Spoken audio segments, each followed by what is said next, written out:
우리 하나님 말씀 여호수아 3장 14절로 17절 보겠습니다. 오늘 우리는 2023년도 마지막 주일이면서 금년 마지막 날에 이제 예배를 하고 있습니다. 1년이 아주 빨리 간 것 같습니다. 한편 아쉽고 또 한편 감사한 마음으로 오늘 예배에 임합니다. 1년 전 내가 이 교회에 왔을 때 아마 여러분들께서는 저 우 목사는 어떤 사람일까? 우리 교회와는 잘 맞을까? 아마 그런 호기심 내지는 우려 이런 것이 있었을 것입니다. 여러분들의 표정에서 나는 그런 모습을 느낄 수가 있었습니다. 하지만 나는 조금 더 걱정하거나 염려하지 않았어요. 왜냐하면 시간이 지나면 이제 그런 모습들은 다 사라질 것으로 나는 확신했습니다. 그리고 과연 얼마 되지 않아서 여러분의 모습이 밝아지고 편안해졌습니다. 모두가 다 하나님의 은혜인 줄 알고 이제 하나님께 감사할 뿐입니다.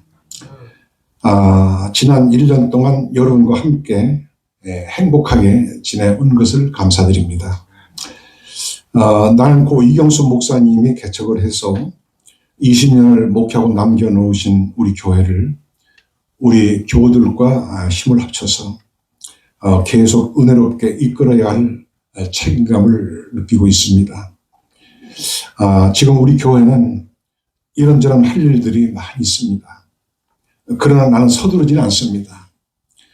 교회 머리 되신 우리 주님께서 저와 여러분을 통해서 은혜롭게 모든 일들을 감당해 나가게 하실 줄로 분명히 믿습니다.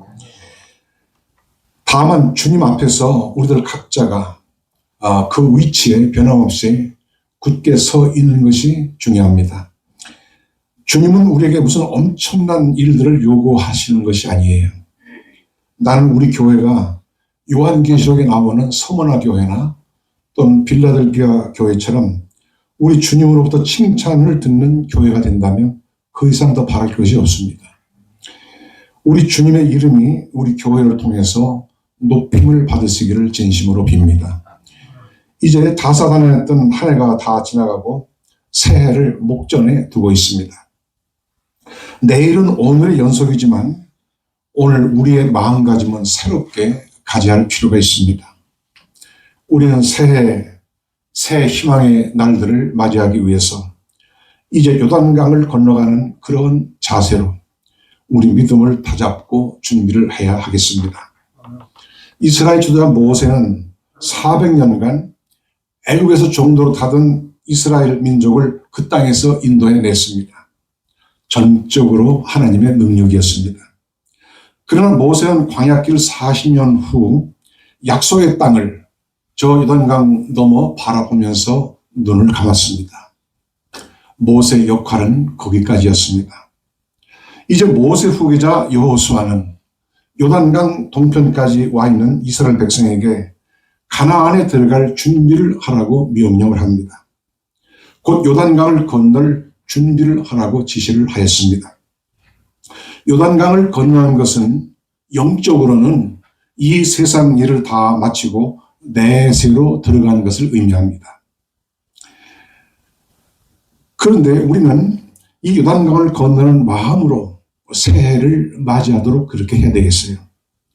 오늘 요단강을 건너는 사람들은 어떠한 모습을 우리에게 보여주고 있습니까? 첫째로 요단강을 건너는 사람들은 먼저 광야 생활을 정리해야 합니다. 일찍이 이스라엘 백성들은 모세 인도를 따라서 애굽을 떠나온 후에 약 열흘 만에 홍해를 건너서 광야로 나왔습니다. 그로부터 오늘 요단강을 건너기까지 40년 동안 광야 생활을 했어요. 비록 메마른 광야 생활이었지만 이스라엘의 광야 생활 40년은 부족함이 없고 은혜가 넘치는 삶이었습니다. 나는 오늘날 여러분의 광야 생활이 이렇게 부족함이 없고 늘 은혜가 넘치는 삶이 이루어지기를 바랍니다. 이스라엘이 애굽에서 가지고 나온 양식이 한 달 만에 다 떨어졌을 때 그 다음 날부터 40년 한결같이 하나님은 매일 아침 하늘에서 만나를 내려주셨습니다. 우리 하나님은 성실하세요. 매일매일 이른 아침에 내려주시는 그 새롭게 내려주신 양식을 먹고 살았습니다. 이스라엘은 40년간 이 음식을 먹고 영양실조에 걸린 사람이 단 한 사람도 없습니다. 조금 지나니까 어떤 사람들은 애국에서 먹던 파, 부추, 마늘 이런 거 먹고 싶다. 또 고기도 먹고 싶다. 이렇게 불평, 불만 한 사람도 있었지만은 우리 하나님께서 내려주신 그 양식은 가장 영양소가 좋고 가장 좋은 음식을 주신 것입니다. 40년 동안 그 한 사람도 영양실조 걸린 사람이 없어요. 또 바위를 터뜨려서 이스라엘을 따르는 그 반석에서 바위에서 물이 솟구쳐 나오는데 그 생수를 마시게 하셨어요. 제가 생각해 볼 때 그 어떠한 생수보다 물맛이 좋고 참 시원한 그런 생수였을 것이라고 생각을 합니다. 오늘 또 예수 안에서 우리가 이런 생수의 샘물을 풍족하게 마시게 되기를 축복합니다.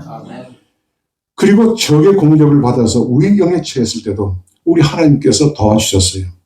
암말렉을 비롯해서 헤스본 왕 시온과 바산 왕 옥 같은 아주 강력한 적들이 공격해 왔지만 우리 하나님이 함께 하셔서 다 물리치고 광야의 이스라엘의 삶을 안전하게 보장해 주셨습니다. 더 나아가서 사막의 뜨거운 낮 동안에는 구름 기둥으로 햇빛을 가려주시고 또 차가운 밤에는 불기둥 따뜻하게 보호해 주셨습니다. 여러분, 사막은요 일교차가 굉장히 심합니다. 그래서 낮에는 아주 따갑고 밤에는 또 엄청 추워요. 그런데 밤낮으로 하나님께서 이렇게 온도를 잘 조절해서 이스라엘 백성의 광야에서 편안하게 지낼 수 있도록 그렇게 해주셨어요. 이러므로 이스라엘의 광야 생활은 만사의 부족함이 없었습니다. 신명기 2장 7절에 내 하나님 여호와가 너희 하는 모든 일에 내게 복을 주고 내가 이 큰 광야의 두루 행함을 알고 내 하나님 여호와가 이 40년 동안을 너와 함께 하였으므로 내게 부족함이 없었느니라. 이 모세가 임종 직전에 지금까지 베푸신 은혜를 회고하면서 이스라엘 백성들에게 이런 말을 남긴 것입니다. 그럼에도 불구하고 저들은 광야의 은혜로운 삶에도 버리지 못한 것, 청산하지 못한 것들이 있었어요. 첫째, 저들은 하나님을 거스르는 생활을 많이 했습니다. 하나님은 광야에 살면서 그 백성에게 부족함이 없도록 다 채워주셨는데 이스라엘은 애굽에서의 그 습관을 다 버리지 못했습니다. 저는 오히려 하나님의 은혜를 육체의 기회로 삼았어요. 사도 바울은 고린도전서 10장에서 이스라엘이 광야에서 하나님을 거스르고 하나님 앞에 범죄한 사실들을 몇 가지로 적어놓고 있습니다. 우선 저들은 광야에서 우상 숭배를 하는 죄를 범했습니다. 모세가 40일 동안 시내산에 올라가서 하나님 앞에 금식하면서 계명과 율법을 받고 있는 동안에 산 아래에 있던 이스라엘 백성들은 진득이 기다리지 못하고 며칠 만에 모세가 안 돌아오니까 모세가 증발했나 죽었나 우리로 떠났나 이렇게 하면서 다 귀걸이 목걸이 팔찌 걷어가지고 하나를 만들었어요. 그게 금송아지였습니다. 이스라엘 사람들이 애굽에서 늘 보던 거, 애굽 사람들이 금송아지 섬겼거든요. 그러니까 사람은 눈으로 보는 대로 따라가게 되었어요. 그걸 만들고 이것이 지금까지 우리를 인도한 신이고 앞으로도 이 금송아지가 우리를 인도할 신이다. 그러면서 거기서 그냥 춤을 추고 노래를 부르고 그야말로 과간도 아닙니다. 이것은 배도입니다. 하나님을 경목해 하고 그래서 하나님 일거에 저들을 다 쓸어버리려고 하셨어요. 오죽하면 모세에게 하나님 말씀하시기를 내가 이 백성을 이제 이걸로 다 소멸시켜버리고 차라리 너를 들어서 새로운 나라를 만들겠다 이렇게 말씀하십니다. 그때 모세가 자신의 목숨을 걸고 간구할 때 하나님이 진노를 거두셨어요. 모세는 참으로 이때 자신의 목숨을 담보하고 하나님의 용서를 구했습니다. 차라리 이스라엘 백성 대신 나를 심판하시고 나를 지옥불에 던지시옵소서. 그리고 이 백성을 용서해달라고 구했습니다. 하나님은 이러한 모세의 간구를 들으시고 그 백성을 용서해 주셨어요. 오늘 이렇게 우리가 용서받고 구원받은 것은 우리를 대속하시려고 자기 목숨을 담보하고 자기 목숨을 내주신 주님의 희생이 있었다고 하는 것을 우리는 기억해야 할 것입니다. 그리고 저들은 광야에서 간음을 행했어요. 민수기 25장에 보면 이스라엘 남자들이 하나님 없는 모압 여인들과 집단적인 간음을 하다가 광야에서 하나님을 참 진노를 사서 하루에 2만 3천 명이 죽는 그런 일도 있었습니다. 또한 저들은 광야에서 하나님을 자주 원망하고 시험하는 죄를 범했습니다. 저들은 무리바에서 물이 없다고 하나님을 시험하다가 하나님이 불뱀을 보내서 그 시험하는 자들을 다 물게 했습니다. 사망의 독이 몸에 퍼지게 됐어요. 이때도 하나님께서는 모세의 간절한 기도를 들으시고 저들을 불쌍히 여기셔서 놋뱀을 만들어서 그 놋뱀을 장대 위에 높이 달게 하시고 불뱀에 물린 사람마다 그 놋뱀을 쳐다보면 그 병이 독이 다 빠져나가고 고침을 받도록 그렇게 하셨습니다. 오늘 또 죄와 사망에 불뱀에 물린 사람마다 십자가에 높이 달리신 우리 예수님을 바라보면 치유받고 구원을 받는 줄로 믿으시기 바랍니다.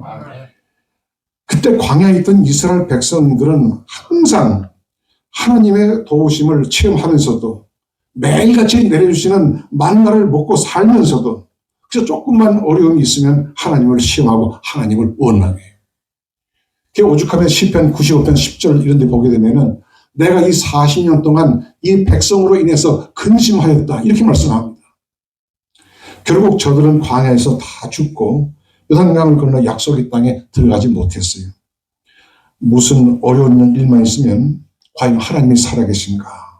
하나님이 나를 외면하신 건 아닌가? 이렇게 하나님을 시험하는 것은 그것은 불신이고 배신이에요. 하나님은 지금도 변함없이 내 곁에 가까이 계시고 그리고 언제든지 나를 붙잡아 주시고 도와주시는 좋으신 하나님인 것을 믿으시기 바랍니다. 둘째로 이스라엘 광야에서 비생산적인 삶을 살았습니다. 참으로 이스라엘 백성들은 40년 동안 광야에서 비생산적인 삶을 살았어요. 물론 저들은 광야에서 선민으로서의 훈련과 연단을 받은 것은 사실입니다. 그럼에도 불구하고 저들은 40년이라는 긴 세월을 그저 광야를 배회했습니다. 생산적이지도 않고 또 생산할 수도 없는 무의도식의 삶을 살았어요.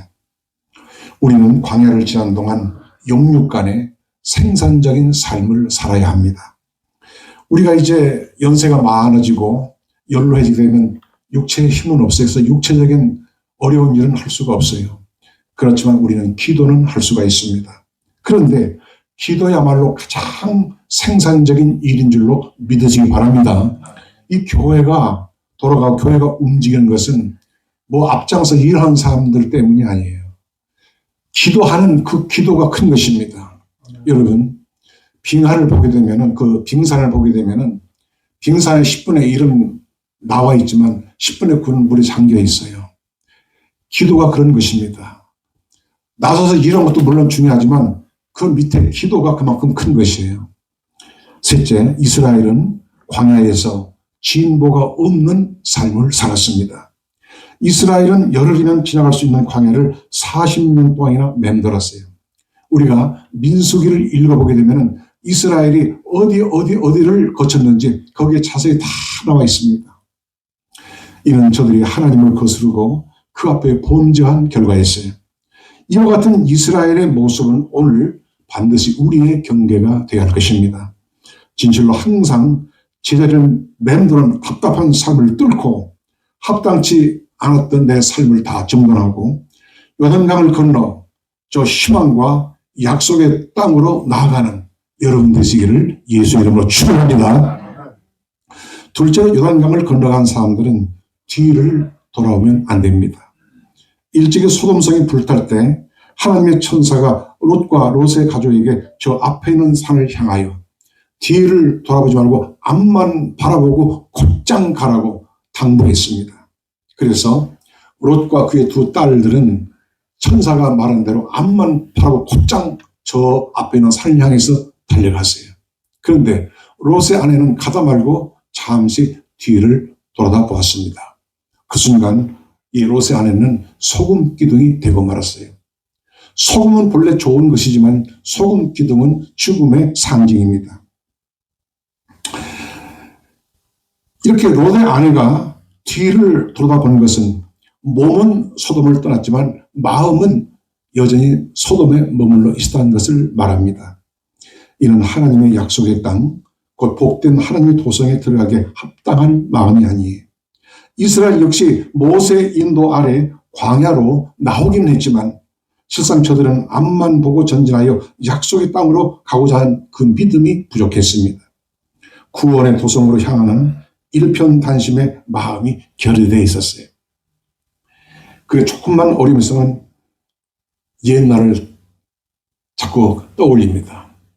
전에 한국의 어떤 여가수가 옛날이요. 그 노래 불러가지고 많이 히트를 쳤는데 우리는 그런 노래를 부를 것이 아니라 저 높은 것을 향하여 날마다 나아갑니다. 그렇게 찬송을 부르면서 나아간 사람들이에요. 근데 이렇게 애굽을 그리워하고 그리고 다시 돌아오고 싶은 마음에 이스라엘은 자꾸 이끌렸어요. 바울처럼 우리는 표대를 향해서 하나님이 예수 안에서 부르신 그 부름의 상을 바라보고 앞만 바라보고 전진해야 합니다. 오직 손에 사명의 쟁기를 잡은 사람은 뒤를 돌아보면 안 돼요. 앞만 바라보고 나아가야 하는 것입니다. 그에게 영광이 있을 것입니다. 우리는 저 약속의 땅으로 들어가기 위해서 요단강을 건너야 합니다.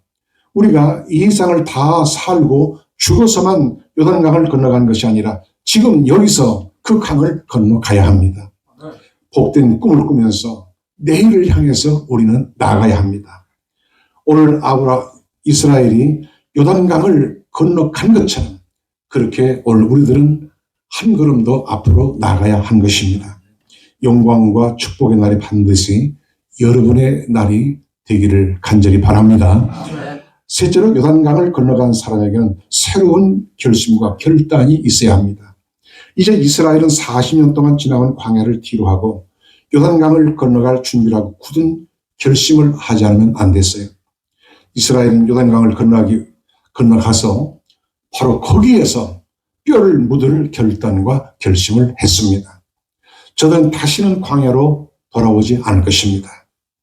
우리가 주님 앞으로 한번 나온 후로는 그 길에서 뼈를 묻을 결단을 해야 돼요. 그렇게 할 때에 하나님의 은혜가 확 나에게 임하는 것입니다. 그럴 때에 나는 승리자가 될 수가 있어요.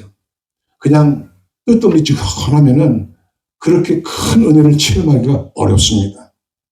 사도 바울은 오직 의인은 믿음으로 산다고 했고 내게 산 것이 그리스도니 죽는 것도 유익함이라 이렇게 말씀했습니다. 그의 영적인 신앙적인 결단을 보여주는 말씀이라고 할 수가 있습니다. 일찍이 믿음의 상 아브라함은 하나님의 부르심을 받고 저 메소포타미아 갈대아 우르를 떠나서 가나안 땅으로 들어갔습니다. 지금 이스라엘이 요단강을 건너 들어가고자 하는 그 땅으로 벌써 500년 전에 이스라엘의 조상 아브라함이 그 땅에 갔어요.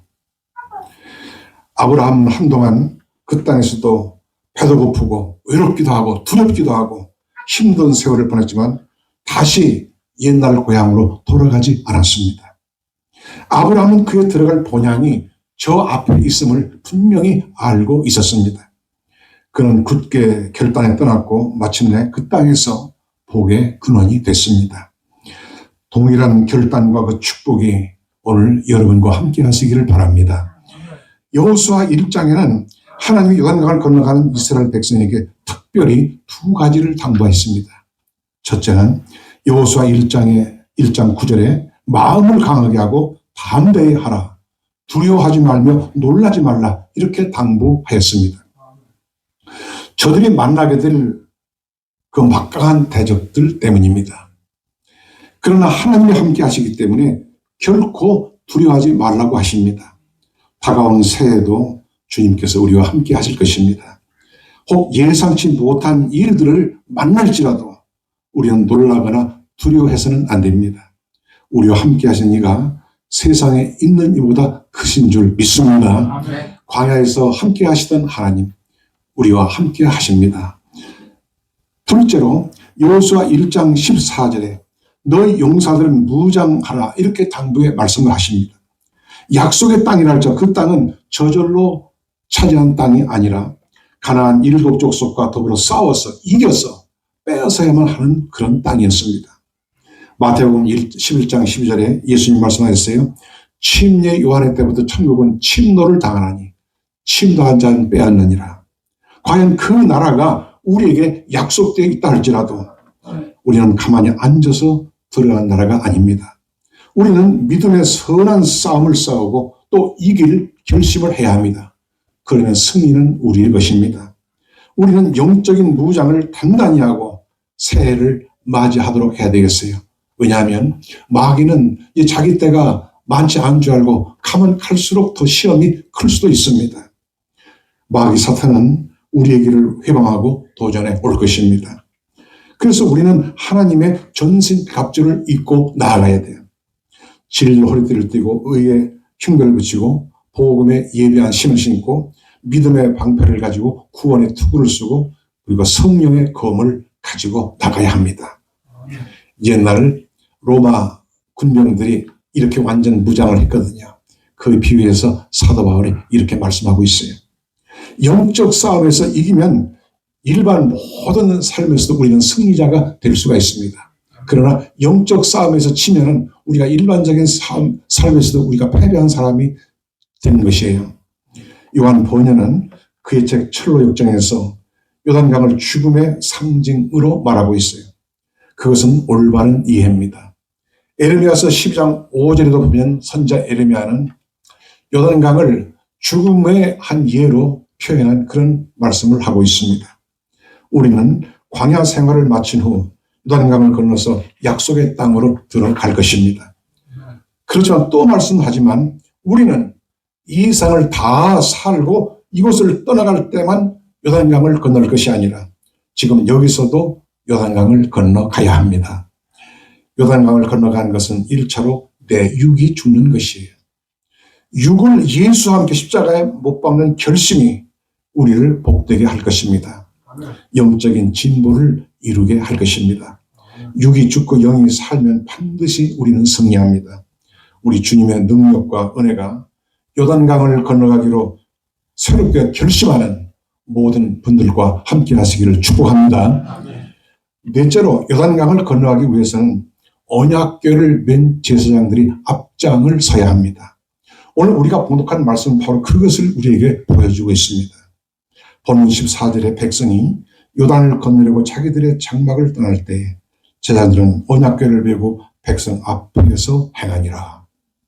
계속해서 본문 15절 이하를 보면은 지금 이스라엘이 요단강을 건너가는 이때는 요단강에 물이 불어나서 아주 창이를 때였습니다. 즉 15절에 요단이 몸에 거두는 시기에는 항상 언덕이 넘쳤더라. 아주 물이 불어가지고 양쪽 그 언덕이 물이 처럼처럼 넘칠 만큼 그렇게 거대한 강물이 흘러가고 있었어요. 자, 이 창이란 요단강을 건너고자 할 때 언약궤를 맨 제사장들이 앞장을 섰어요. 저들이 먼저 물속으로 들어갔습니다. 무슨 뜻입니까? 언약궤를 맨 제사장들은 쉽게 말하면 오늘 교회 중직자들을 말합니다. 중직자들은 마치 언약궤를 맨 제사장들과 같은 위치에 있는 분들이에요. 즉 중직자들은 비치우드 교회라고 하는 언약궤를 맨 분들입니다. 중직자들은 주님의 몸된 교회, 곧 언약궤를 메고 앞장서서 가는 사람들이에요. 이 일은 때로는 힘들기도 하지만 영광스러운 일입니다. 축복이 따르는 일입니다. 중직이 앞장서면 다른 사람들은 따라갑니다. 중직자들은 길을 여는 사람들이에요. 중직들이 예배와 기도 생활에 앞장을 서야 합니다. 또 중직자들이 헌금과 봉사 생활에도 앞장을 서야 합니다. 중직자들이 이렇게 중요한 것이에요. 은혜는 목사의 설교를 통해서 받지만 교회 생활은 먼저 믿은 사람들의 그 모습을 따라간다. 이런 말이 있습니다. 즉 먼저 믿는 분들은, 중직자들은 앞장을 서면 다른 이들이 따라가는 것이 그대로. 그래서 먼저 믿은 분들과 중직의 역할이 큰 것입니다. 이제 언약궤와 언약궤를 맨 제자들에 대해서 좀 더 말씀을 드리겠습니다. 첫째, 우선 언약궤는 예수 그리스도를 상징합니다. 제사장들이 언약궤를 메고 요단강으로 들어갈 때 그 창이란 요단의 강물이 저 위쪽에 멈추어서 더 이상 흐르지 않으니 곧 마른 땅이 됐어요. 16절에 보니 곧 위에서부터 흘러내리던 물이 그쳐서 심히 멀리 사르단에 가까운 아담의 변방에 일어나 쌓이고, 저 위쪽에서 더 이상 물이 흐르지 않고 하나님이 차단해 버리셨어. 하나님의 능력입니다. 이 17절에 여호와의 언약궤를 맨 제사장들은 요단 가운데 마른 땅에 굳게 섰고 온 이스라엘 백성은 마른 땅으로 행하여 요단을 건너니라. 언약궤를 맨 제사장들이 강물 속으로 들어갈 때 강물이 더 이상 흘러내려오지 않고 마른 땅같이 됐습니다. 교회는 참 언약궤 되신 우리 주님을 앞세우고 우리 성도들은 그 뒤를 따라갑니다. 그러면 우리를 가로막는 큰 문제도 능히 극복을 할 수가 있어요. 이 믿음과 이 은혜 안에서 움직이는 우리 교회와 여러분들 되시길 바랍니다. 둘째로 언약궤를 맨 제사장들의 순종과 헌신을 보여줍니다. 언약궤를 맨 제사장들이 창이란 요단물로 들어갈 때 이는 선뜻 하기 어려운 일이에요. 이는 물속으로 빠져들어간 일입니다. 위험한 일입니다. 옷이 다 젖는 일입니다. 그것은 힘든 일입니다. 그러나 언약궤를 맨 제사장들이 하나님의 말씀에 의지해서 요단강으로 들어갈 때 물이 마르게 된 줄로 믿습니다. 이스라엘 언약궤를 맨 제사장들의 그 순종과 헌신이 창이란 요단의 물도 마르게 한 것입니다. 언약궤를 맨 제사장들은 백성들이 다 건너간 후에 맨 나중에 건넜어요. 과연 주님의 언약궤를 맨 사람들은 이렇게 먼저 순종하고 헌신하는 것입니다. 죽어도 먼저 죽고 살아도 맨 나중에 살아요. 이들이 있어서 주님의 교회는 살고 더 나아가서 위대한 일을 이루게 되는 것입니다. 이렇게 언약궤를 메고 순종하고 헌신한 제사장들에게는 남들이 체험 못하는 것들을 체험하게 됩니다. 즉 언약궤를 맨 제사장들은 요단강 물이 마르는 체험을 했어요. 이것은 뒤따라오는 사람 느끼는 것보다 훨씬 더 깊고 큰 체험입니다. 그리고 저들은 더 큰 믿음의 사람들이 되는 것입니다. 과연 믿음에서 믿음에 이르는 큰 믿음의 사람들이 되는 것이에요. 내게 가장 중요한 것이 뭡니까? 믿음이에요. 그리고 믿음의 부유한 자가 되는 것입니다. 언약궤를 맨 제사장들은 그런 사람들이 됩니다. 더 나아가서 언약궤를 맨 제사장들에게 더 큰 상급이 있어요. 순종과 헌신의 대가는 반드시 큰 위로와 큰 상급으로 나타나게 될 것입니다. 하나님의 일에는 공짜가 없어요. 반드시 보상이 있습니다. 반드시 여러분과 여러분의 가정과 자녀들을 지켜주실 것입니다. 저들은 주님 앞에서 상급을 받기 전에 벌써 하나님의 모든 백성들이 요단강을 건너간 것을 보는 기쁨과 보람을 누렸습니다. 과연 도도에 흐르는 창이라는 강도 마르게 되는 역사가 일어나게 되기를 축복합니다. 세 번째, 또 말씀하지만 모든 백성들은 언약궤를 맨 제사장들의 뒤를 따라갔어요. 백성이 누구를 따라갑니까? 언약궤를 맨 제사장들을 따라갑니다. 제사장들이 가는 대로 똑같이 따라갑니다. 언약궤를 맨 제사장들은 다른 사람들의 벌복이에요. 먼저 믿은 이들이 아무것도 하지 않으면 나중 온 사람도 아무것도 하지 않습니다. 그러나 먼저 믿은 이들이 순종하고 헌신하면 다른 사람들은 따라합니다. 꼭 그렇게 되어 있어요. 이것이 우리에게 참으로 중요한 일입니다. 오늘 14절 다시 봅니다. 백성이 요단을 건너려고 자기들의 장막을 떠날 때 제사장들은 언약궤를 메고 백성 앞에서 행하니라. 결국 앞선 제사장들로 인해서 백성들은 안전하게 다 요단강을 건너갔습니다. 새해를 앞둔 지금 옛 삶을 뒤로하고 새로운 날을 향해서 우리는 나아가야 할 것입니다. 요단강을 건너가는 그 사람들의 믿음과 마음가짐이 오늘 우리에게 필요할 것입니다. 주님은 우리의 믿음과 비전대로 우리 교회와 우리 성도들을 축복하실 것입니다. 우리 주님의 이름이 이곳에서 높임을 받으시기를 참으로 바랍니다. 우리를 여기까지 인도하신 우리 하나님께 크게 영광 돌리는 여러분들이 되시기를 예수 이름으로 축원합니다. 기도하겠습니다.